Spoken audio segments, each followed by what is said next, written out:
We're live.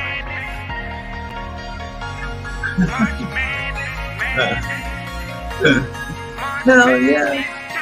Who's with me? Oh, sipping now. Hell yeah. I know my dogs are watching. I know you will be. And if you are watching and you ain't my dog yet, you will be, because I'm Swede and I'm here to help you get busy living. You know what that is? That's 55 months in a row of one epic adventure every single month. Oh my goodness, y'all. It is real today. The having the power in your hand to save a life. Did you know that all of us have that? We're all pretty much already in line. All you got to do is tune in. We got something extra special for you at the end. So please stick around, because you ain't seen nothing like this yet. But first, since nothing is worth having if it ain't worth sharing, please allow me to introduce my co-pilot on this journey. One of my all-time favorite humans. Seriously, y'all. She's an entrepreneur out of Los Angeles. She's the author and the star of Unblaw Yourself. Please help me welcome to the stage the one and only dynamic D-Rex. Hello,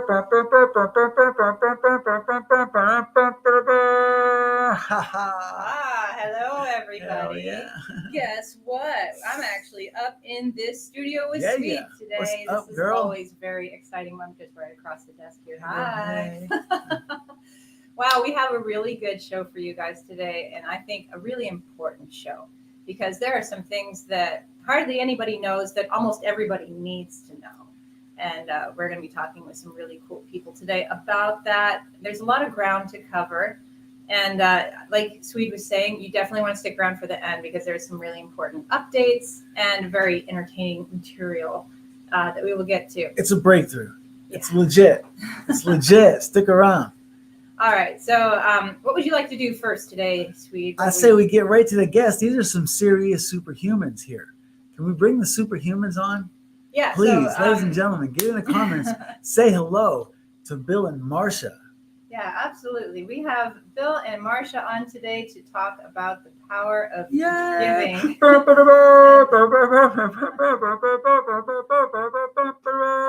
You actually won't believe what they are giving. Here they are. Hello, everybody. Hey. Hi. Let's all take a second to say hello to everybody who's here watching, and say hello in the comments, because we want to include you in the conversation with Bill and Marcia, these wonderful people.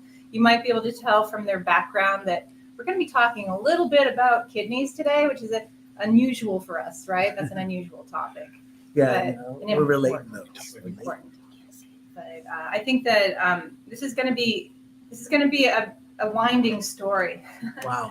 There's so much in this story, but I would like to just start with the big news, and that is that, Bill, you are a recipient of a kidney, and Marcia, you are the giver of a kidney. Yes, but he did not get my kidney. That's the magic of it. That's why it's breaking news, y'all. It's breaking news because you don't have to be the one to give the one the kidney. It's even better than that. You just say you're going to give a kidney, right? And then they give your kidney to the best match. Doesn't that make perfect sense? Isn't that how it works? Mm-hmm. Yep. Yes. That's how it works. Yeah, why don't you tell us a little bit about that National Kidney Registry? Okay. So even if you're not a blood type match, you can still sometimes give. Like, I'm A negative, he's B positive. So there was still that chance that possibly I could donate to him. But through the testing process, we found out antibodies were just too high on his side. They had to be around a 16, and they weren't. So the next best option was to do a paired exchange. And that's where they will find him the best possible match for him, so that kidney has the best chance of working. And then they will pair my kidney with someone else with that best match as well.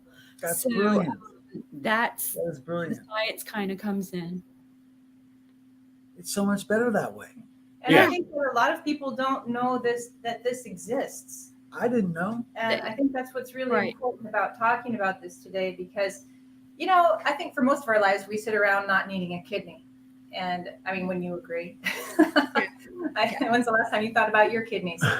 And then all of a sudden, you might need one. And it's a good thing that we're talking about this today because this is information that a lot of people don't know, is that you can donate your kidney and help the person you're trying to help, even if you're not a match. Right. So I think that's incredible. I mean, seriously, can we give it like a laugh track applause? Like, wow. Yeah, wow. I'm not there, but No, I was talking to the Christmas tree. Okay, because I think we don't have any clapping. We only have laughing, so that's not appropriate. And the big thing about it too, normally when you go on a kidney transplant list, it's probably on average about 5 years that you wait on a kidney transplant list. When you get someone to donate for you, whether it's a match that someone gives one to you, or if you do the paired donor match like we do, it bumps you up on that list. Mm-hmm. So it's weeks to months that you get a kidney. So in my case, when she donated hers, she gave it, and then I was her caregiver. So we held off a little bit because sometimes it's a very quick process depending on your blood type.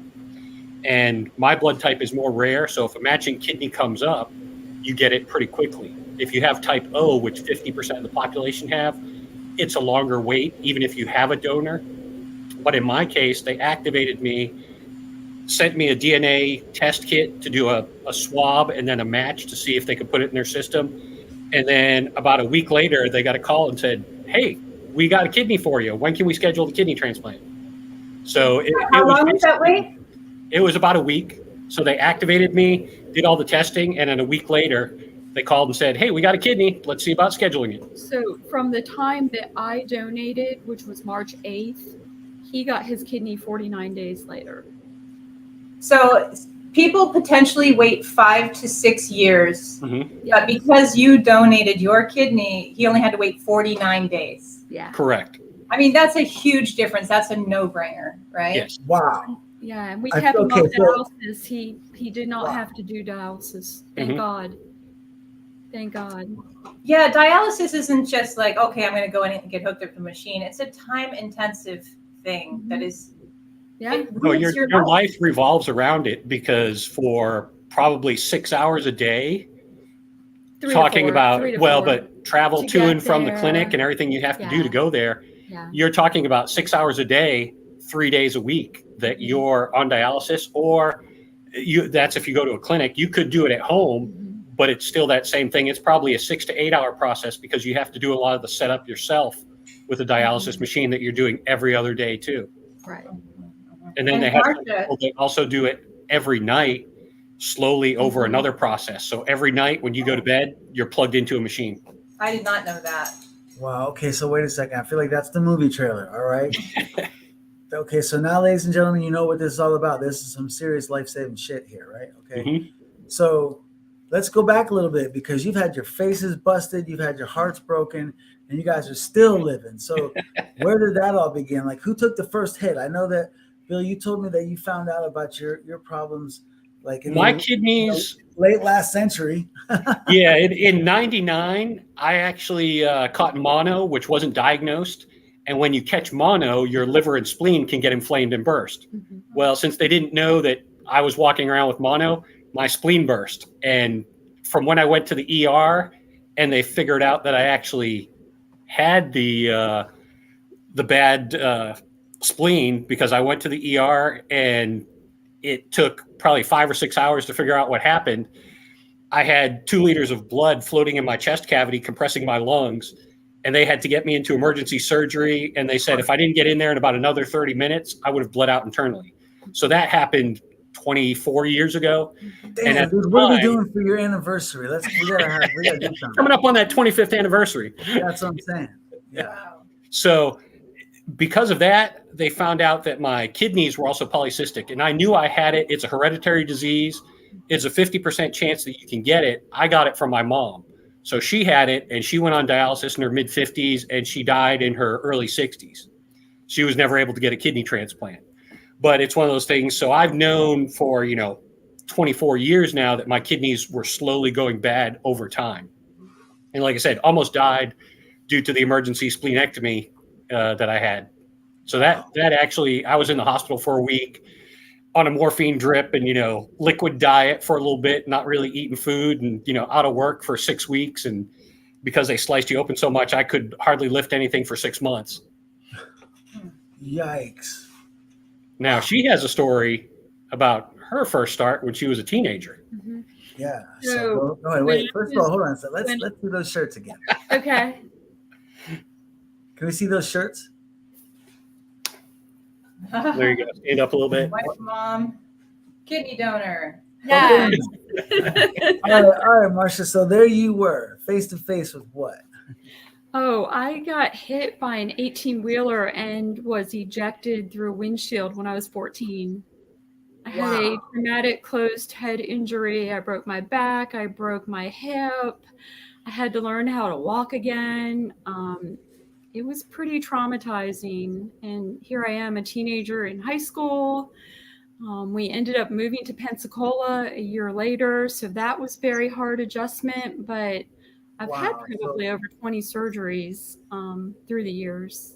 So I've got a lot of hardware in my back, and a lot of people just don't know that about me, but it's probably what drew me to emergency medicine and kind of made me want to become a paramedic and help people, because I remember how they helped me, and it just, you never forget anything like that. You just don't. And so I've lived with the pain and the aches and pains of that all my life. Still going strong. But I was healthy enough to donate a kidney. And what you didn't mention too, she's also part of some of the experimental surgery that people now get replacement discs from cadavers. Yeah. She was part of the initial test study and then got injured on the job again a couple years ago later and had more discs put in her neck. Irony of that. I'm a recipient too. Yeah, I bet. So hold on. So first of all, you had to go through your high school years with these injuries and all of these surgeries, right? And what was that? What was that like? I mean, it was horrible. It was horrible because I suffered bullying with my name. Like my first, my middle, and my last name, I was bullied all my life up until my younger adult years. And then to have your first name, your last name, and your middle name, aren't they all Marcia? No. I kind of embrace the Marcia thing, but my middle name, like for instance, is Louise. I've been bullied about that. I've been called Wheezy, Eloise. Kids are just terrible. They can just be horrible. From the folks who don't remember, that came from the show Moving On Up and Archie Bunker way back. And of course, the Marcia was from Marcia Brady and the Brady Bunch. And and then I had a last name. My maiden name is Kozak. So I had a last name that was just very difficult to pronunciate. The way it spelled was not the way it pronounced. And everybody, I was called Koj and Kojak from the Telly Savalas days. And so we were kids in the 70s when all those shows were on TV. So that's what people made fun of. So it was very traumatizing to me. And I ended up dropping out of school. I went and got my GED, went to college. I have 2 college degrees. And I later went on and did something with that, but it was tough. It was very tough. See, so you get through, you get through it. And what she said, part of the reason she dropped out of high school was she had a lot of those reconstructive face surgeries all the time. And what do kids in high school do? They pick on people for something different.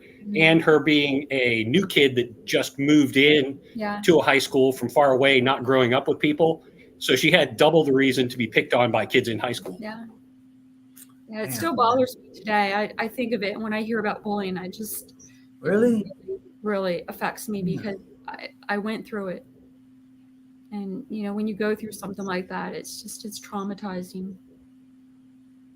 So if I can make someone's life better in whatever I do every single day, I mean, that's just the goal. The purpose is to just help people. I work in center dialysis, and I take a lot of pride in that because these folks want a transplant. They would like to have a transplant. Some of them have had failed transplants, and for whatever reason they're there. And so I try to make that time while they're there just as easy on them as possible. And I've gotten really close with them. When I went off to donate and him get his kidney, they kept in contact and they kept me going, and kept, cheering us on. And it was just, great. They had a lot of questions and concerns, and it just made us feel loved. I think the thing that we didn't really focus on is that when you had that neck injury, you actually got a donor vertebrae, right? Mhm. So I you have actually 3. have another Yeah. person's vertebrae. Yeah. That's so awesome. Yeah. You guys are seriously superhuman. I was part of a test group, and I've got number 40 disc in my lower back. And then 10 years later, I went back to the same doctor, and I was having issues from the injury that I got at work. And so I ended up having 2 more cadaver discs put in, and which are FDA approved now. And it's working great. Yeah, her initial. So they weren't FDA approved back then? Like No. Not you number were 40, like you were number like hustling 40. dead Yep. people on the black market back then? Like, Yeah. what was going on? No, they were just doing a test group, and my doctor had presented it to me, and I said, "Yeah, what's the worst thing that can happen?" And he says, "Well, the worst thing that can happen is you need more surgery, and we have to go in there and take it out and do a bunch of stuff." And I said, "Well, let's see if it'll work." I said, "What do you think? You think it'll work?" He said, "Yeah, I think it will." And that was about 15 years ago. Yeah, it's been And working about 15 that years. doctor ended up being, he's pretty famous in the sports world, that a Mhm. lot of sports celebrities have come to him here in this area from, football, wrestling, basketball, baseball. Yep. He's done a lot of that stuff for people that you see on TV. So I have She was a a tester. question that people would want me to ask, Mhm. but it's too dumb and nobody would want to ask it. But I'm going to. There's no question I'm gonna dumb. throw There's myself no under the dumb frame, question. Okay, so you guys both have other people's body parts in your bodies. Did you? You know what I'm going to ask, right? No. So Wait, have don't you people ever do had that for fun? strange cravings for food you never wanted before, or anything like that? Are you guys possessed by your body parts? Not so far. No, but Are you sure? You guys don't got any weird fetishes you guys want to tell us That's my about? arm moving. I actually got a very nice letter and card from my donor's wife. He was killed tragically in an accident, and I had wrote to her, and I never thought I'd hear from her. And a year later, kind of on a day that I needed a pick me up, I get this card, and I open it, and I still have it, and I still read it, and it was so precious. And she just thanked me for writing her and said, "Hey, it took me this amount of time to write you, but I'm glad that Daniel could help you and help others. He was an organ donor." And she said, "It just meant so much to me to hear from you and to get your letter." And she said, "I'm so glad he could help you." And she said he would want that. And it just it really resonated with me, how that must have felt for her, because she lost someone, but I gained something that I needed, and it's certainly helping me and making my life a whole lot better. So I just thanked her, for writing me back, and I still read that card, and it just gives me chills, Yeah. to what she lost, but what I gained. And one deceased donor can donate over 180 different body parts and organs. Wow. So I encourage everybody on your driver's license, be an organ donor, because when we leave this world, we don't need these organs. They can be used. And so I encourage people, and there's a really big myth out there, taboo about it, that, oh, hey, if they get on scene and I'm in a big wreck, they might not help me because I'm an organ donor. That is so far from the truth. I'm a medic, and I can tell you that's never happened. That's not what we look at. The hospitals, they have all that info. They're tied in with the states. Us medics, we're not looking at driver's license and stuff like that to see who the donors are. We're interested in helping you and saving your life if it can be saved. So That is really great Wow. information. I think that's Wow. everybody's biggest fear, wouldn't you say? it is. Mhm. Yeah. I Mhm. hear that a lot, and I've heard that a lot. It was one of my papers I did for in college, and I did some research on it, and it's like after I became a medic, it was like that's just not true, and I lived it. So Yeah, they don't even most of the time in a big scene accident or stuff like that. We're not. They're just trying that. to cut somebody out of the car, stick you, give you stuff. They're not looking at your ID even to just go. Right. What's his name? How old is he? Maybe. They normally don't worry about do that not stuff. find that information out for many, many hours later, and they may have you on a ventilator or something like that, keeping you perfused. But that's not something we're looking at when you're traumatically injured. It's just not. So there you go. Another thing, everybody register to be a donor. And part of this process too, when you receive, parts and things like that, or, get them, there's a whole process where she writes a letter that she gives to coordinators. We don't know who gets our kidney or, cadaver disc or stuff like that. So there's kind of the people privacy. who donate. There's a privacy. There's a go-between that, if someone wants to give it, that you can give a letter as a thank you or send ones from donating stuff, but you don't directly do it. There's kind of an agency in between that says, hey, we have a letter for you. And, if you want to talk to this person back, sure, cool. And they read it to make sure there's nothing bad in there or stuff like that too. And they also they wait 4 months. So whenever there's something like this major organ like the kidney, they wait 4 months because things can happen in that period of time. And like if it failed for whatever reason, or if that person didn't do well, which it can happen sometimes, it's rare, but they want there to be that little period where there's not more trauma to that person. It may not survive. So it's like, hey, survive. Thanks for getting, we hope the kidney's doing well when the person has, had it fail. So they're like, we're not going to send that. So it's been too soon for me to see if the person I got mine from wanted to send me a letter. I know it was a female and the same age as me and the state that it flew in from, but it doesn't mean that person lived there. But that's all we know so far about it. And we kind of know where her kidney went to a male and where it flew into which hospital, but we don't know if that's really where that person lives. Yeah. You know what? Can we take a second to talk about polycystic kidney disease? And this is your kidney. Yeah. That is not what a kidney is supposed to look like. Do you want to explain what we're looking at here? This is a slice from a CT scan that I had probably a year and a half, almost 2 years ago now. And that big red outline circle you see is my left kidney. All those little spots that you see in it are the cysts that build up with someone in polycystic kidneys. And those keep building up. Your kidney, as you see, gets huge and it kills your kidney function. If you look on it, in the bottom, I guess, sort of right corner, there's about 2 circles. That's about the size of a normal kidney. So that tells you how big my kidney is. And I look fat. You can see my gut is kind of like, show us how big a kidney is with your hand. A normal kidney is about the size of your fist. Okay, so like that. And how big was that? What we were just looking at? Let me just pull that back. So a normal kidney is about 10 centimeters. The long length on that is about 35, 36 centimeters. Yeah. Get the hell out of here. It grows 3D. So I tell people who watch South Park and you see Cartman go, I'm not fat, I'm big boned. I'm not fat, I got huge kidneys.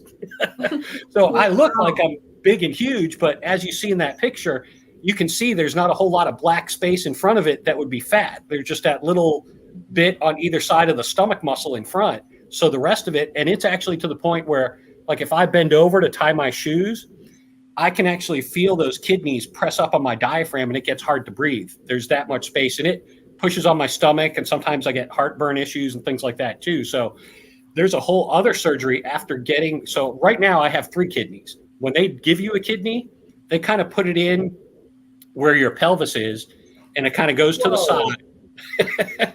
And they don't hook it to where the old kidneys go. Add a kidney? So he still Yeah, has add a kidney. kidneys. So here is a shot of that. So his other kidneys are up here. This is the pelvis, the renal pelvis. And there's where the 3rd kidney would go. This is actually his pillow that they gave him. These lines that you see here are the blood flow, and those are what's coming from your leg. The femoral artery. This new kidney goes kind of in your pelvis.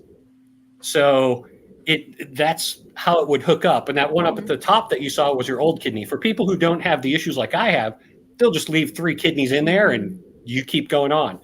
In my case, I have to try and go back once I'm kind of healed and they say, med levels and things are good, that I'm healthy in probably about a year, that they'll go in and take those kidneys out. because of the issues that they cause for me. The problem with that is all those cysts that you see in there, they make the kidney very fragile. So when they go in there to try and take it out, it disintegrates and comes apart in pieces. Now, the issue with that is your body's adrenal glands sit on top of your kidneys, and they help regulate your body's hormones. So if they can't separate the adrenals and keep them alive still in my body, it makes life a lot harder for me, that I now have to take a lot more drugs to give me what my adrenals used to do naturally. And it's also a very invasive, hard surgery on your body, because they're going in, moving so much and cutting to take so much out and separate that from everything that's grown around it. So it could be a few more weeks. Like I said, I stayed after my surgery. I stayed in the area of Mayo Clinic in Jacksonville for a month. And that was because they're trying to watch your labs and things like that, not so much because of where they sliced you open. That's one reason. But on this one, they would keep me there to make sure that I heal from being sliced open and so much invasive surgery. Yeah, about 2 weeks. Wow. We were there 33 days the last time. Just mind blown. So you guys were taking hits when you were younger. Yeah. And this kidney donor thing is like, this is after you've already both been knocked on your asses and still got back up and kept on pushing on through life, right? Mm-hmm. You know, because look, we've had, you know, I really am trying to make it, you know, a sincere goal to make this show a relatable show. I want, you know, your average person to be able to watch this and relate. And we've all had hard times. There's people on here that have had very little adversities in their lives.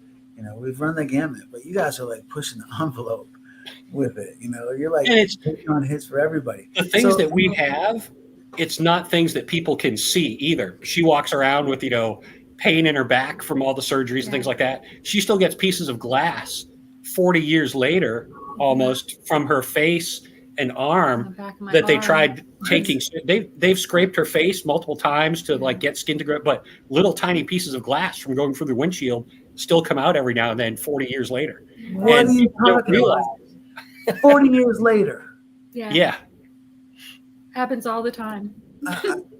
You think you got a zit popping up and, oh, it's a piece of glass. That's wild. Man, I haven't had a zit in 20 years. And you're having glass coming out of here. For 40 years. Well, and see, that's it. Like I said, the diseases that we have or what we deal with and live with aren't things that people see us doing normal stuff, and it's things you can't tell. Yeah. People, it's like, oh, you're really sick with kidney disease. It's an invisible disease. People don't know. More people have kidney disease like me than there are Jerry's kids, but Jerry's kids has a big telethon, you know? So there's not a big publicity thing about it too. When we found out about it, it was last summer. We were on a trip, actually, busy living, and we're coming back when they kind of said, hey, when you guys get back, you really need to go to see the hospital because we got your latest labs. We can't tell you what, but you need to go see the doc. We knew. We kind of knew what it was. But she actually took it a lot harder than me, even though we got married about, 5 years ago, and said, you sure you want to gamble on me? My health's kind of a risky proposition. Wait, okay, hold that thought, because that's a great place to pick up. But I've been so into this story that I have been ignoring our friends. So I want to say what up to Brent. Oh, right. Brent has a great, listen to this. So he said, hi from Saskatoon, Saskatchewan, Canada. Did I hit that? She said, Yes. I know Marcia and Bill's story because right. I'm a fellow kidney donor. Their story is so inspiring. Love truly conquers all. Hell yeah. Hell yeah. I like this one from Carol. Hola, kidney couple. She might be listening. Yes. So there's Sharon. I work with Sharon. Lori is a friend of the show, and she's actually a very important friend, and we'll get into that a little bit later. I want to say hello to Shafe. That's one of our guys too. We really are trying to draw attention, to the aspect of lives of our lives in general, that really do warrant genuine attention. Not all the garbage that is on TV that we're all so infatuated with.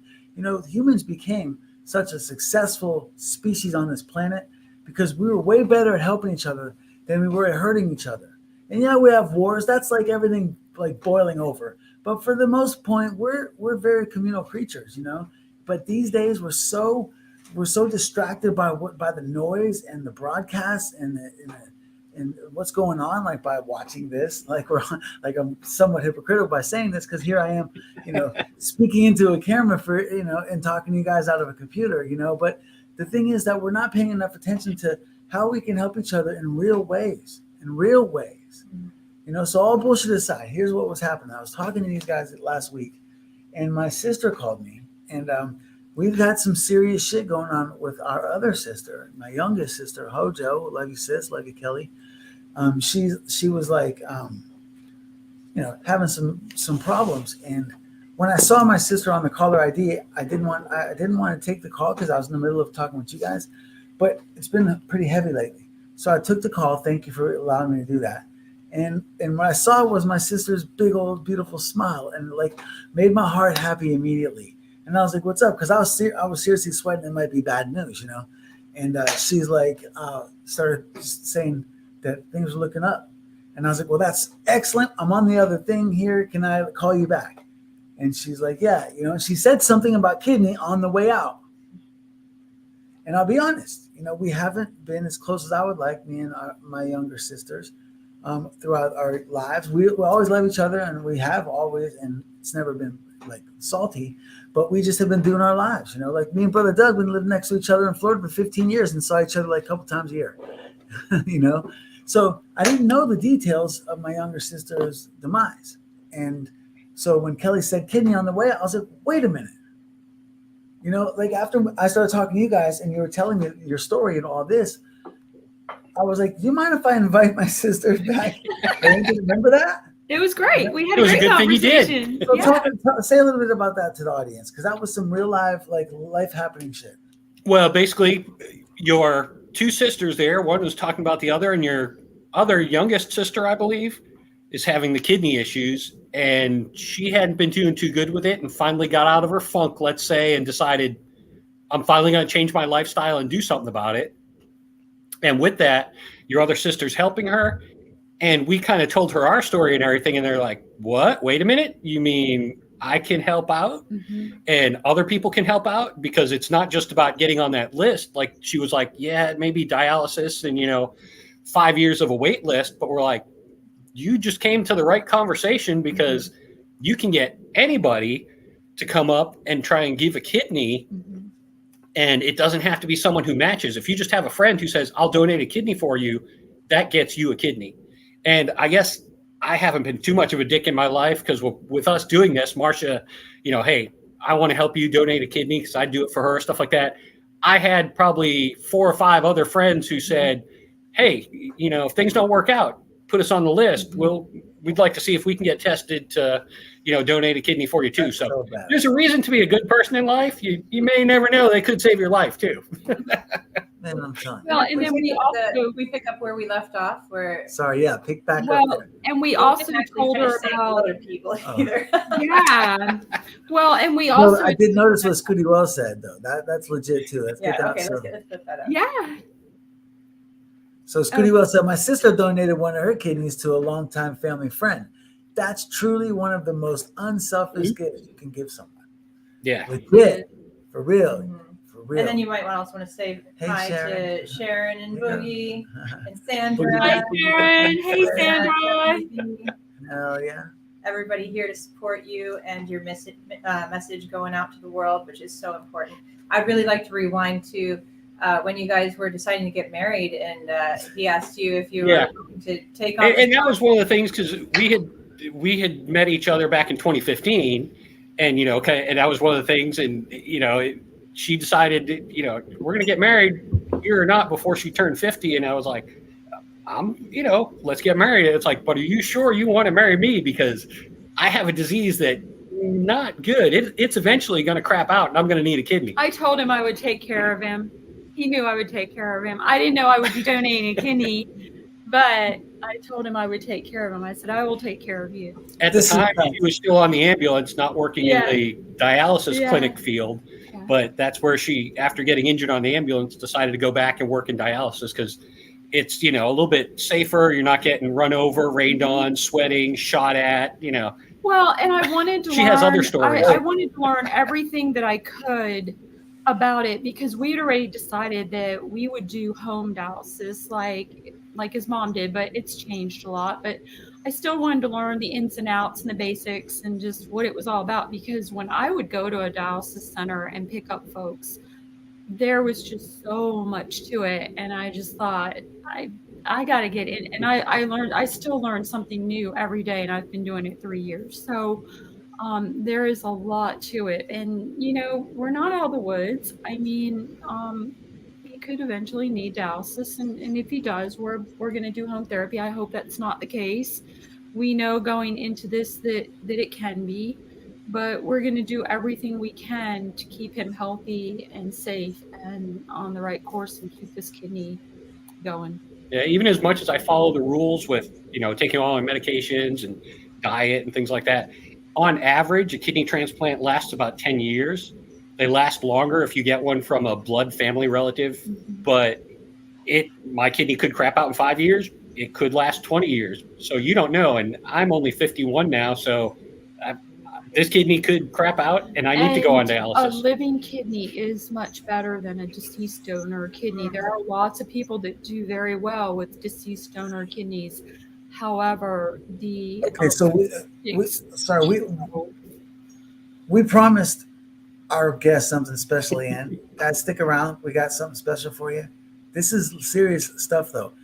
People need to know that you guys are thriving, that you're serious about this. You're doing it right. You're following the rules, right? And it's still risky, right? It's still risky. Yeah. But these are real years to your life that you are living now. Oh, yes. Oh, yeah. We can't wait to get back into our Corvettes and go riding in our car. I'm kind of on quarantine for a few more months, just because of my immune suppression. It's only been 2.5 months for him, but I'm ready to get that Corvette out and just go. Love it. So what I'd like our audience to know, and I know D-Rex has questions too, but I would like to know if somebody's seriously considering this, because I am. I've already had them come take my blood. I got an email today saying the results are in. I didn't look at it yet because I want to stay excited. You gotta look at it. You gotta do it. I didn't want to look at it yet because I want to stay excited. I wanted to be excited during the show. I don't want to read that. I'm excited for you. But I'm going to do it, man. I mean, my sister needs one, and I'm doing it. I don't care. So, we have a spare for a reason. We have a spare. Yeah, seriously, what better way? What better way to say thank you for the gift of life that we're given? Yeah. Like having a child, I believe we all should consider it heavily because we are given a gift of life. So there's 2 of us. That means we should have 2 kids to at least give what we were given. But if you can't or didn't or don't or won't want to, for whatever your reasons are, I'm not hating on you. But giving a kidney is just as good, man. That's giving a life to a person that still wants to maintain theirs. Right. I think this is seriously superhuman. I think there's something we're missing here, though. I think really important information is what happens to you, Marcia, if later on your one kidney fails? Good question. So I could very well end up on dialysis. I go to the top of the list because I'm a donor, and they will try to find me a living or deceased donor kidney, either or, quickly. So it's the same as her getting bumped up to the top of the list. It's the same process for me as it would be for him. But there are no guarantees. And I am A negative, so that's a little bit of one of the rarer ones. But yeah, I could end up on dialysis, and I'm completely aware of that, and I'm okay with that. Most donors do okay, and we actually have a couple of friends that we know now after talking with folks. It's like, really, I got one kidney. So lots of people live with one kidney, losing it for other medical reasons, not because they donated. Yeah, and true. Well, I just wanted to be clear that you do get bumped up to the top of the donor list. I think that's another valid fear that people would have because they don't have the right information. Right. So I think knowing all of this is just so important.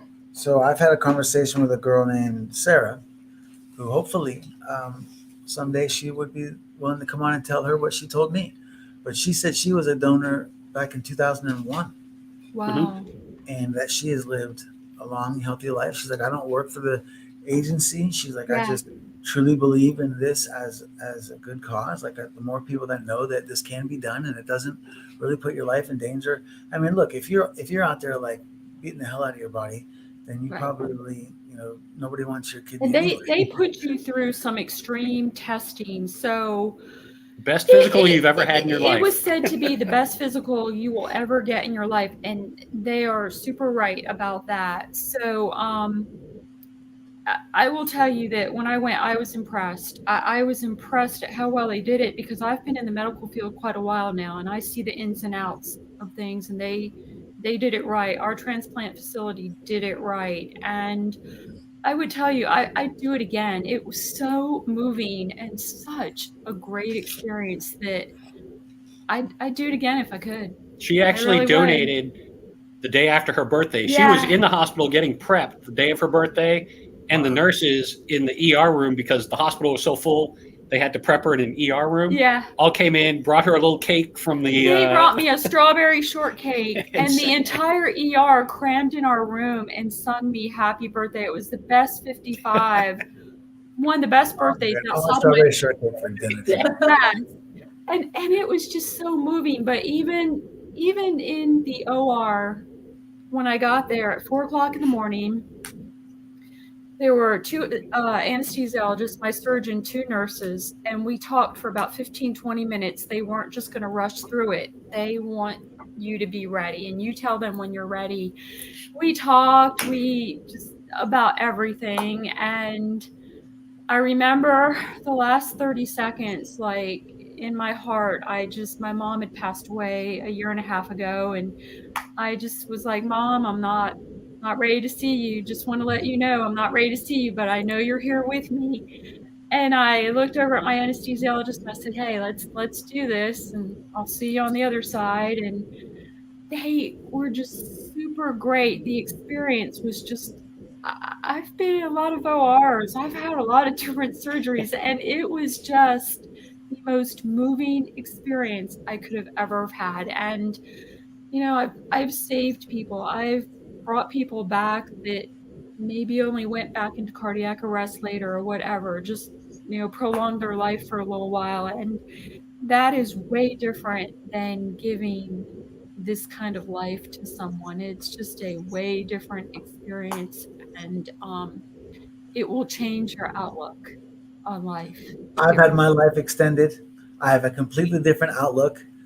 What I want to accomplish in this thing is nothing like what I wanted to accomplish before I chased a monkey. And you guys are, I think, fine examples of what I hope to accomplish in a way of You are. become more aware of what good kindness can be done. I am a result of 100% human kindness. It swept everybody I know knows what happened to me pretty much. Like when I run into people in all of Steeler Nation. It's crazy, man. The support's been outrageous, and I'm just so blessed and so thankful. So I hope that, I hope that you guys will be encouraged to like this video. If you're watching, please like the video on YouTube, share it. Let's help people know that you can do this. Like you can actually have an impact on someone's life. People can email me if you have questions. Email me. Like if Yes. you're thinking about doing this or you're worried, there are support groups out there. But I'd be happy to answer questions and just guide people. When I got back to my clinic and went back to work, I had 3 patients in particular that said, hey, my wife stepped up, my sister-in-law stepped up, my friend stepped up and said, hey, I want to donate for you. What do we need to do? And I tried to point them in the right direction, because there's a lot to this. It is not easy by any means. It's not quick. We started this process last July. Mm-hmm. I donated in March. So Marcia, what's your email? You posted it, the mlcakes640@gmail.com. It should, You know what? should Let's have go it. ahead and just bring up the overlay. There is an error in this one, but we were having real trouble getting it. And you can even put it in the But let's comments. go ahead and bring this up. There's my email, mlcakes640@gmail.com. Yeah, So folks. the thinking here is that if you want to connect with Bill, on Facebook. There's no artist at the end. So Yeah. if you want to connect with Bill, Just send her. She knows a lot of the stuff anyway, and she can always I'll get it to you. She can always get messages to me if someone needs to. But the big thing to tell folks is, don't be worried that they're going to take a kidney from you and leave you hurting somehow. You have to pass that really intense physical, and they won't let you donate as much as you'd like to unless they are pretty much guaranteed that they're not causing you more harm than they're helping and take away. So I mean, there's even a psychological aspect to this. They have counselors and social workers you're going to have to interview with, and it's not, oh, okay, you passed the test. They follow you. Like, I have my 6th month coming up very soon, and I'm going to have to see a social worker. I'm going to have to see a therapist. I'm going to have to see a doctor. And, so they give you continued support because they want everybody to be successful, not only the recipient, but the donor as well. It's not, hey, thank you, and we're done with you. It's nothing like that at all. And you talk with financial people too, because depending on your insurance or how much money you have or things like that, living afterwards costs a lot depending on the type of meds and what lifestyle changes with food and diet and transport. So they want to make sure that if you don't have the money, some people may not have it and have to raise so much before you can do it too. So there's a lot of things. It's not just, hey, I'm giving you a kidney, cool, let's go. It's a process. Like it just took 5 months to get. That's what I was so impressed with by that girl Sarah, was that she told me about the life that she's been living since she did it. And, something about the way she described it to me just made me think about how much time and effort we as humans put into being the best at something, or accomplishing big things, or doing more than just providing for our family, but like living on a level of like pursuing things that are not virtuous. And like how proud we are of ourselves for the materials that we accumulate. But how many of us, how different would this world be if humans were motivated and proud of doing things like that, like giving a kidney? And look, I'm not trying to like throw anybody under the bus that doesn't want to give a kidney. And even if you have a relative that needs one and you ain't willing to do it, it's your damn kidney. I'm not hating, but like I'm saying that I feel motivated now, probably ultra motivated because my sister needs it. So I'm going to go do that because, I love my sister. But just even if you don't, do it, doesn't mean you don't love your relatives. I'm just saying, like, that is to me, like a really, like, it's a different, like, that's utopic. What is it? Utopic? Yeah. To imagine a world where people are motivated by such things, to do such things.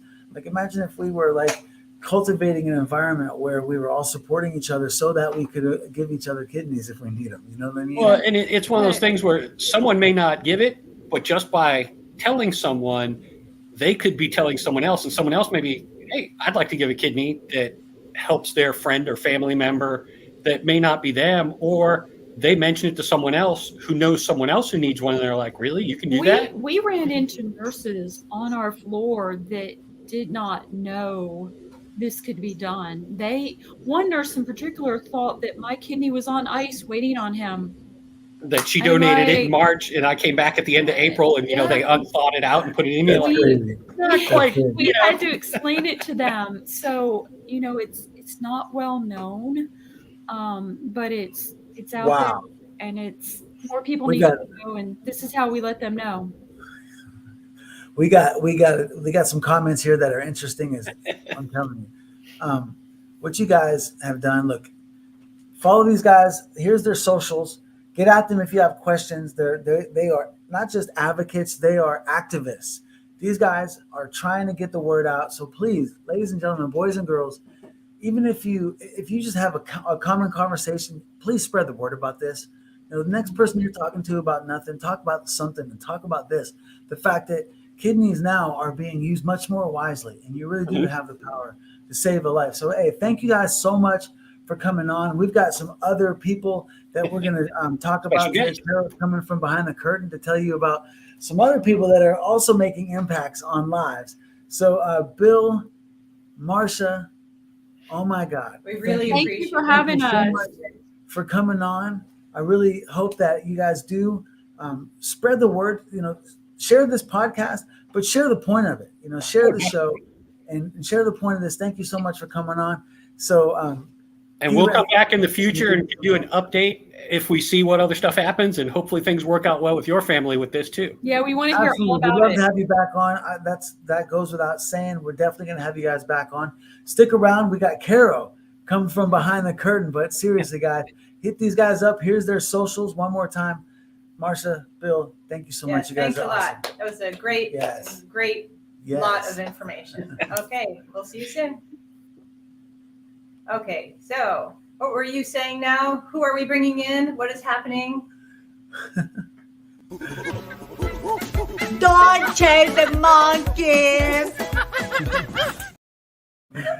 We got Carolina is in the house. Bravo, Hello. And this is actually a very interesting podcast because we're all in the same room together. Yeah. We're like I'm here. so excited to be here between them. This is fortune- great. Monumental. The fortune of Sweetitude has many angles. Okay, so she's a little frozen right now, but I Look at us. guarantee you she doesn't look like that in person. What the hell? But I can. I'm gonna You scared the phone? I'm when gonna you still jumped be at here. it? I'm gonna stop my camera because you guys have a lot to talk about, but I'm still gonna be here. Oh man, Carol, thank you once again for coming. Thank you for always everything that you do, boys and girls, ladies and gentlemen, friends of Help Swede Walk Again, family. This girl is making a difference in my life. Huge. And I'm not talking about how much smaller my tummy is. That's a serious difference. But I mean, my life is so much more fulfilled. I'm starting to get my guns back. I'm doing push-ups. I'm swimming. I'm not just swimming though. Carolina, what am I doing lately? Okay, I'm so excited to share this today. So last week, our one of best Swiss friends, his I got frozen. Oh, hold on a second here. Carolina, why don't you just come right over here? No, come over here. I got it. Okay, let's try again one more time.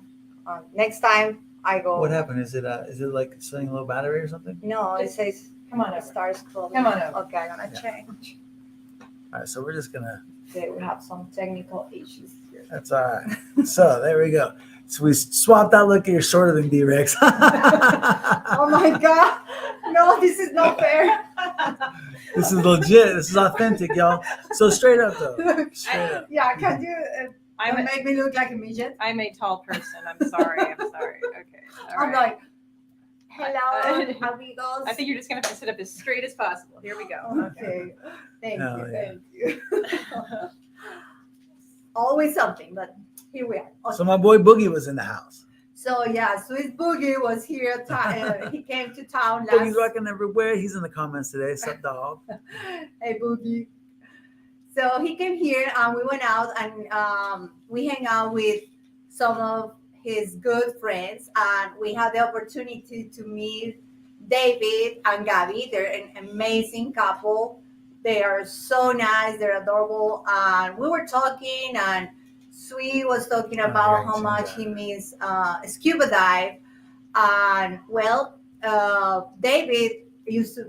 He's a scuba diver instructor, and he used to work in Hawaii, in Bali. So he has a lot of experience. And when he heard that Sui was missing so much scuba diving and he would love to do it again, he was like, okay, I have a surprise. And he showed up at home here last Sunday. And this is what we got. Take a look.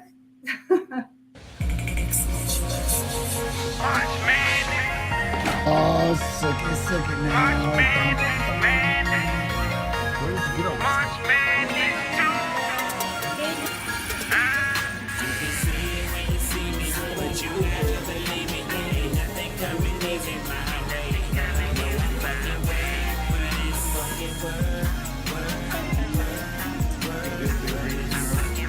So this is what induces panic in most people is when you have your nose in the water and you have to breathe through your mouth. So when you have your mask on and your nose is wet, you don't feel like you can breathe. You gotta excuse the way my team feel. I mean, we work so damn hard to make this dream real.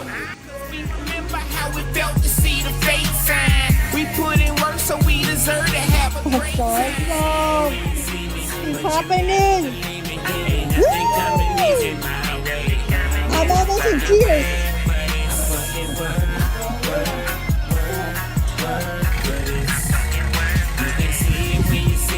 But you gotta believe me, ain't nothing coming easy my way. No, I fucking work for this.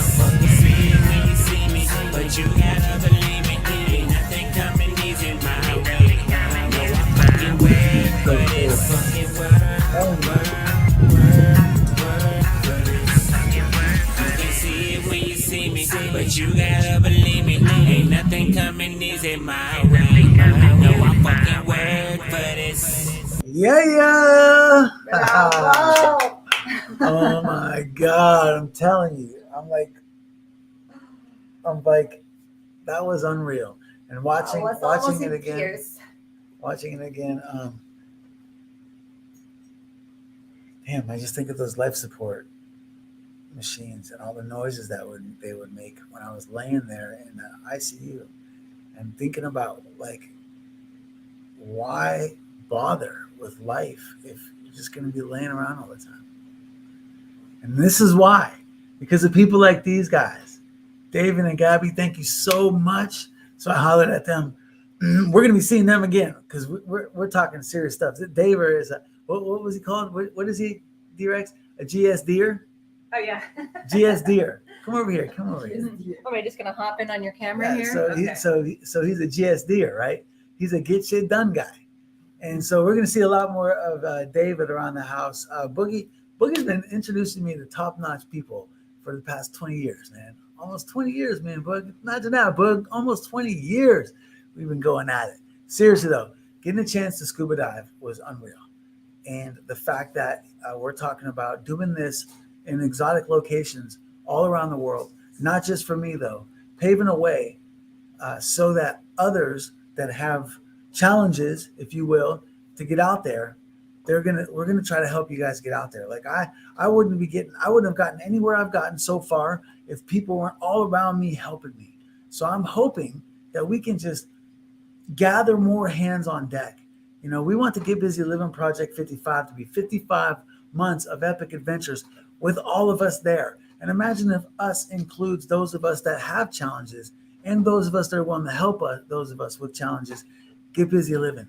That's what I'm talking about, you know, guys. So go to the hswa.org and try to help us out. You know, that's what it's about. We're trying to gather so that we can all get busy living together.